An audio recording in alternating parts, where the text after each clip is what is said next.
Did you recently get a Cutie Breeze as a holiday gift, or maybe you picked one up for yourself? Well, don't worry. I'm going to show you how to get started by simply assembling the Cutie Breeze. We're going to walk through it step by step and make it super easy for you.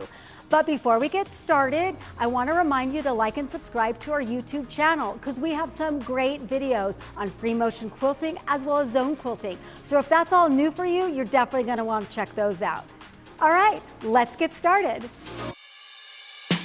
For the first step in assembling the Cutie Breeze, you will need the 2 tracks, the right and left sidewall, and 2 M4 threaded rubber bumpers. Add the threaded rubber bumpers to the holes on each track. Lay one track with bumper on left side and the other in front and parallel with the bumper on the right side. From the front, place the left and right sidewalls next to the tracks. The Breeze logo and the thumb screws will face outwards. Line up the holes of the tracks with the thumb screws and fully tighten the back rail to the sidewalls. Repeat for the front track, but leave the thumb screws slightly loose. For step 2, we are going to align the tracks with the bottom carriage. You will need the assembled tracks with the sidewalls and the bottom carriage, and an optional flathead hand screwdriver. Since we will be using a domestic machine with this setup, we will set the bottom carriage on the tracks with the side A sticker towards the front. Next, align the tracks in the bottom carriage by moving the carriage to the far left and then the far right. Do this a few times until the bottom carriage moves smoothly and evenly along the tracks. Move the carriage to the right and tighten the front thumb screws on the right. Repeat for the left side. If needed, use a flathead screwdriver to fully tighten the thumb screws if the walls are not stable. Do not over-tighten and do not use a power tool.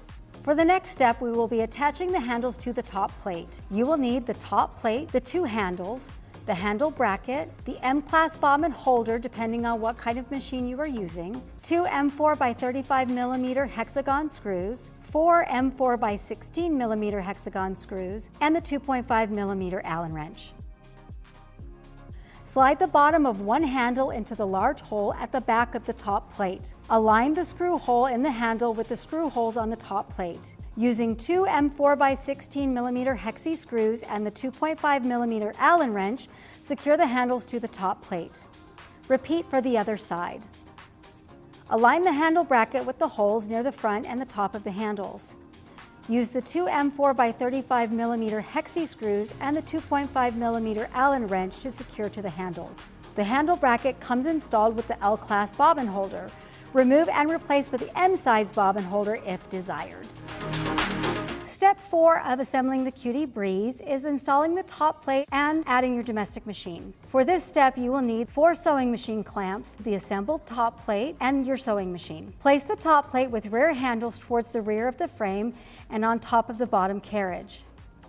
Add the 4 sewing machine clamps to the slots in the top plate by moving the lever up and sliding them in the slots with the rubber pad facing inward. Carefully place your domestic machine on the top plate and centered. Slide the sewing machine clamps loosely against the side of your sewing machine and press the lever down to secure all 4. Before we attach the rail holders to the frame, we will need to adjust them.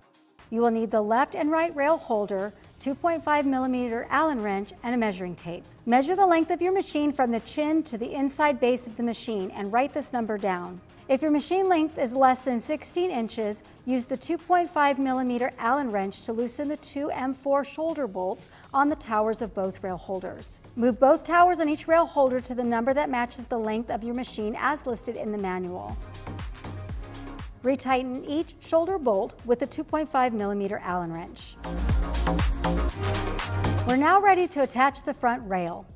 You will need the right rail holder and the left rail holder, the front rail, 2 M4 by 25 millimeter hexagon screws, the 4 securing pins, and the 2.5 millimeter Allen wrench. Add the left and right rail holders to the tower risers on the side walls of the frame. The G logo should be facing out. Secure the rail holders to the side wall by pushing the securing pins into the central holes on each rail holder and tower. Remove the clamps from the front rail and set aside. Slide the front rail onto the rail holders with the screw holes on the corners facing towards the ground. Using the 2.5 millimeter Allen wrench and the 2 M4 by 25 millimeter hexi screws, secure the front rail to the rail holders. For the last step, we will be installing and adjusting the take-up rail. You will need the take-up reel, your take-up reel clamps, and the rest of the assembled frame. Open the handle clamps on the tower risers on the left side and move them up until it looks like your take-up rail will clear the bed of your machine. Then lock in place by closing the handle clamps. Note the number of the notch and repeat for the right side, matching that number. Slide the take-up rail through the throat of your machine and insert into the left end of the take-up rail into the hole of the left rail holder and then the right side. Tighten the knob to secure the rail. Recheck the height of your take-up rail to the bed of your machine. It should be very close to the bed without touching, about a finger's thickness. Our frame is pretty much set up for quilting. I've put on most of the clamps. This is what's going to hold your fabric. You're going to add your coils to your back clamps of your take-up rail, and those will just clamp right onto your frame. To learn more about how to load a quilt on a hoop frame, check out our other videos on our YouTube channel. But you're ready to go. The rest of your kit comes with a nice panel for you to start practicing on and some thread. So go ahead and get started free motion quilting with your new Cutie Breeze. And if you've liked this video, be sure to give us a thumbs up and let us know in the comments that we did a great job. Until next time.